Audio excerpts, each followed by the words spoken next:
और आज हमारे बीच आई है, हमारा गौरव बढ़ गया है, इस संस्थान का गौरव बढ़ गया है। मैं दीप शिखा जी से निवेदन करूंगा कि आप आए और हमारा मार्गदर्शन करें। आदरणीय दीप शिखा जी।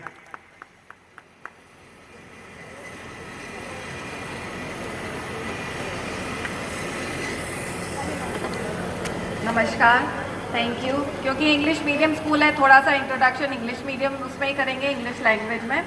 आई like to congratulate and give me an immense pleasure with all the dignitaries, मेरे सीनियर्स यहाँ पर जो बैठे हैं, साथ के जो हैं आने वाली युवा पीढ़ी, पेरेंट्स, स्टूडेंट्स, स्टाफ, मैनेजमेंट। कोई भी नया जब हम प्रोग्राम या कुछ ऐसा करते हैं या कोई नया शिक्षण संस्थान खोलते हैं, उसके पीछे एक ही मेहनत नहीं होती। जैसे कि सर ने बताया, it's work together as a team, right. एक टीम होती है जो एक साथ काम करती है उस प्रोग्राम को सफल बनाने के लिए। कितने दिनों की इनकी मेहनत होगी जो आज ये कुछ पलों में, क्षण में खत्म होकर आगे कंटिन्यू होगी इन बच्चों के रूप में। So let me again thank you all for inviting me here for this great immense program, and I'd like to congratulate again Kashvi Techno School management, staff, team, parents. It's a great opportunity for you all. जैसे कि English language के लिए बोलते हैं ये बाहर की भाषा है। वैसे मैं आपको एक चीज़ बताऊं, क्योंकि मैंने बाहर बहुत कंट्रीज़ में काम किया है, मैं रही हूँ बहुत सालों से। इतना बुरा नहीं है जितना दिखाया जाता है। आज से 30 साल पहले ज़रूरतें अलग थी। जहां हम इस भारत देश को एक टेक्नोलॉजिकल पीक पर ले जाना चाहते हैं, हर एक चीज़ आजकल आधार कार्ड से कनेक्टेड है, सारा कुछ टेक्नोलॉजी बेस्ड है, तो इंग्लिश को अडॉप्ट करने में क्या प्रॉब्लम है।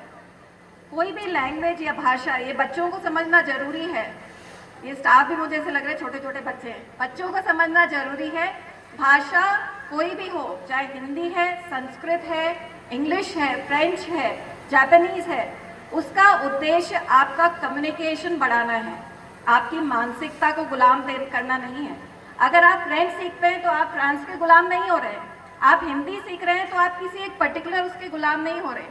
जो समय आजकल चल रहा है, जिस हिसाब से प्रगति हो रही है, यदि हम इसको और आगे लेवल पे बढ़ाना चाहते हैं तो English is a must. It's a language, it's a mean of communication, not to change your culture.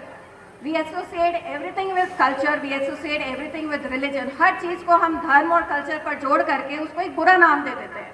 मैं उस चीज़ को नहीं मानती हूँ और मैं आपको उसका बेस बताती हूँ। कारण क्यों है, मैंने भीलवाड़ा से अपनी एजुकेशन ली है। जैसे कि यहाँ पर बताया गया, मैं इंजीनियर कन्हैया लाल जी की पुत्री हूँ, जो उस समय बिट्स पिलानी के इंजीनियर रहे हैं।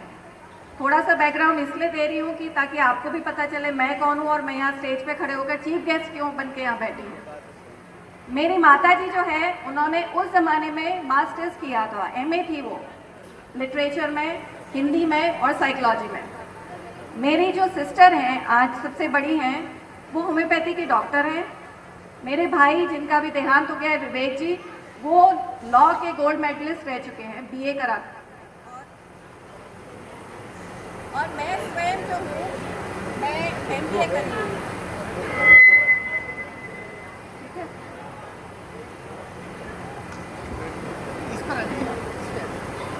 हेलो,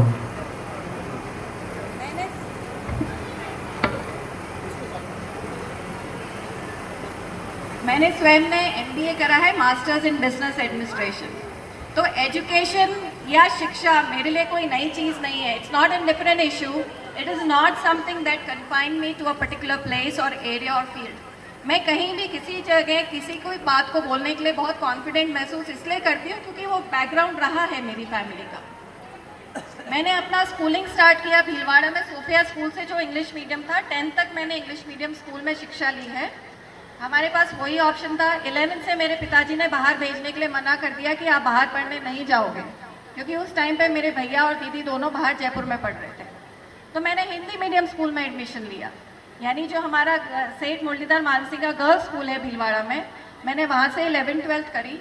उसके बाद बैचलर्स भी हमने सेठ मुरलीधर मानसिंगा कॉलेज से करी। मैं आपको ये चीज़ इसलिए शेयर कर रही हूँ कि आप जो छोटे बच्चे हैं, आप इस देश का फ्यूचर हैं। आपको ये समझना है कि कब किस जगह किसकी क्या प्राथमिकता है, उस हिसाब से एडजस्ट करना आना चाहिए। ज़िंदगी में लाइफ जो अभी है ना आपकी बच्चों की, ये बेस्ट लाइफ है, खाओ पियो ऐश करो, माता पिता के सर पे जिम्मेदारी डालो, वो अपना करते रहेंगे। ये लाइफ आपको दोबारा नहीं मिलेगी, इसको एंजॉय करिए, अच्छे से जिए। पर जहाँ 9, 10, 11, 12 आती है, करियर फॉर्मेशन का अपना कॉन्सेप्ट लाइए कि आपको लाइफ में क्या बनना है।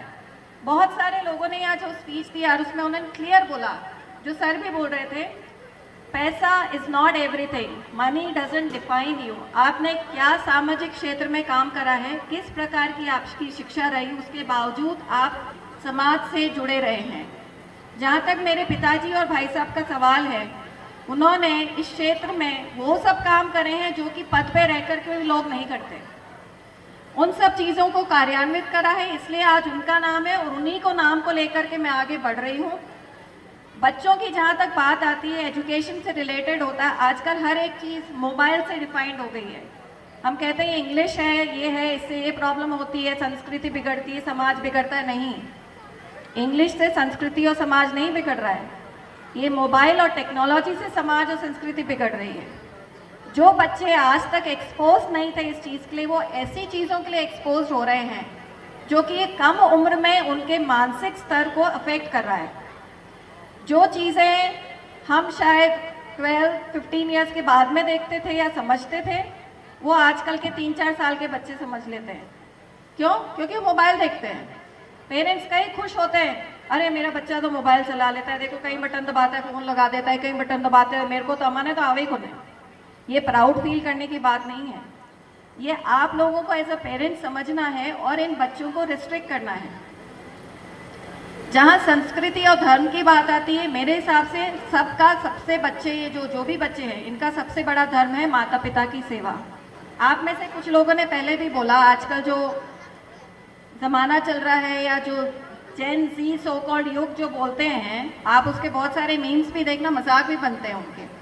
जेन Z is not a smart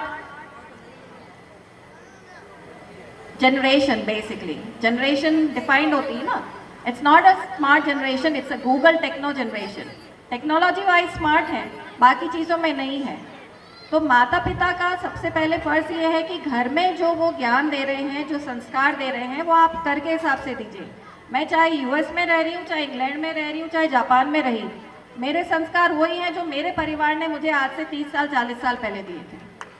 वो चेंज नहीं हुआ है कि मैं इंग्लिश बोलने लग गई तो मैं अब इतनी मॉडर्न हो गई हूँ कि मैं किसी से बदतमीजी करूँगी या डिसरेस्पेक्ट करूँगी या मैं चोरी करूँगी या मक्कारी करूँगी। That doesn't define you. आप अपने घर में जो संस्कार सीखते हैं, that defines you as a child, that defines you as an adult and that defines you as a promising person in a community and in a society. तो ये चीज़ आप समझिए। सेकेंड लेवल पे आता है टीचर्स का। टीचर्स का जो योगदान है, जैसा आप कुछ लोगों ने एग्जाम्पल्स देकर के बताया है, वो एक बिल्डिंग फाउंडेशन है हमारे बच्चों के लिए, हमारे लिए। आज वो फाउंडेशन स्ट्रांग होगी तो आगे हमको आगे से आगे अच्छी शिक्षा देगी, संस्कार भी देगी, एजुकेशन भी देगी, जो हमको लाइफ में सक्सेसफुल बनाएगा, एक करियर की तरफ डिफाइन करेगा, but at the same time हमको हमारी सोसाइटी और रूट्स से भी जोड़ करके रखेगा। आज कमी इसलिए आ रही है बहुत सारी चीज़ों में क्योंकि हम रूट से नहीं जुड़े हैं, हम सिर्फ बातें करते हैं। We don't walk the talk. आप समझ रहे हैं इसका मतलब क्या होता है?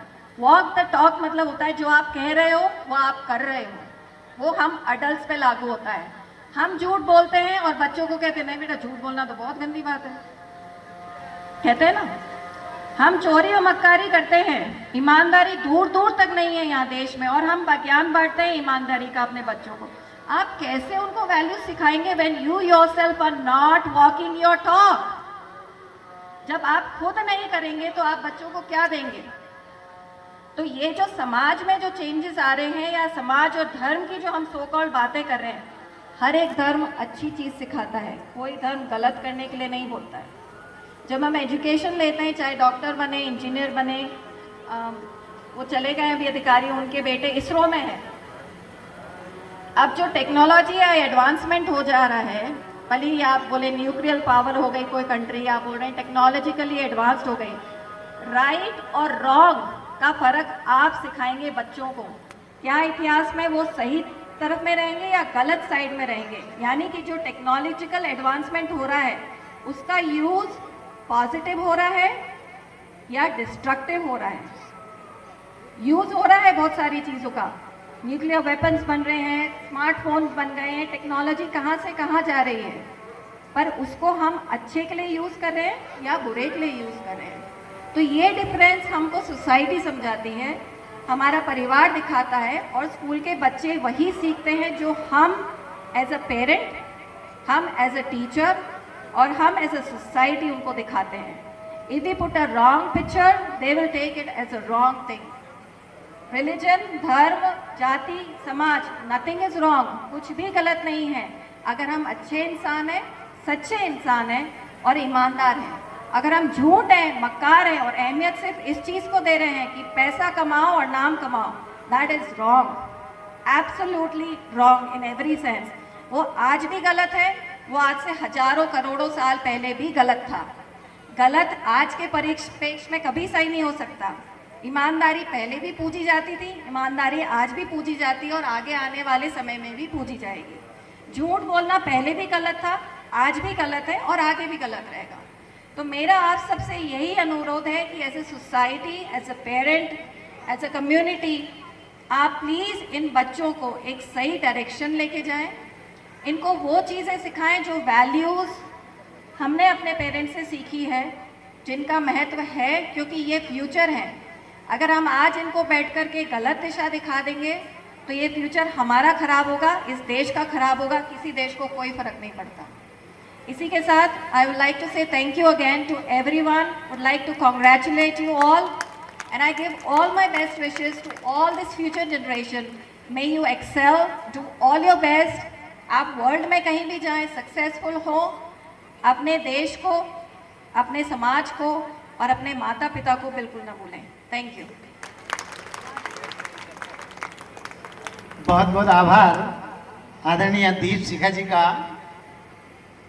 मैं बहुत बहुत आभारी हूँ कि हमारे छोटे से निवेदन पर आप इतने व्यस्त कार्यक्रम से, आपका जो 4 अप्रैल का कार्यक्रम है, मुझे पता है आप जो इतने बड़े उसको जो है लेवल पे कर रहे हैं, उसकी बहुत सारी जिम्मेदारियां आपके ऊपर है, आप उस ट्रस्ट के चेयरमैन हैं, तो इसलिए उस व्यस्ततम समय में से आपने जो हमारे लिए समय निकाला और हमें उद्बोधित किया, मार्गदर्शित किया, हमें स्नेह दिया, उसके लिए आपका, आपकी पूरी टीम का, डॉक्टर साहब NK सोनी साहब का, सबका बहुत बहुत आभार कि आप यहाँ पधारे। मैं आदरणीय CI साहब से निवेदन करूँगा